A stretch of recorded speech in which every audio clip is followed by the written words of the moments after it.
సర్వేశ నీ పాద సరసిజద్వయమందు చిత్తముంపగలేను చెదరకుండా. నీవైన దయయుంచి నిలిచియుండెడి ఎట్లు చేసి నన్నిపుడేలు సేవకుడను. వనజలోచన నేను వట్టి మూర్ఖుడజుమ్మి నీ స్వరూపము చూడ నేర్పువేగా.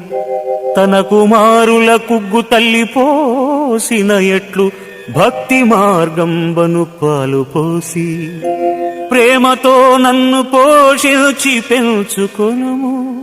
ఘనతకెక్కించు నీ దాసగణములోనా భూషణ వికాస శ్రీధర్మపుర నివాస. దుష్ట సంహార నరసింహ దురిత దూర.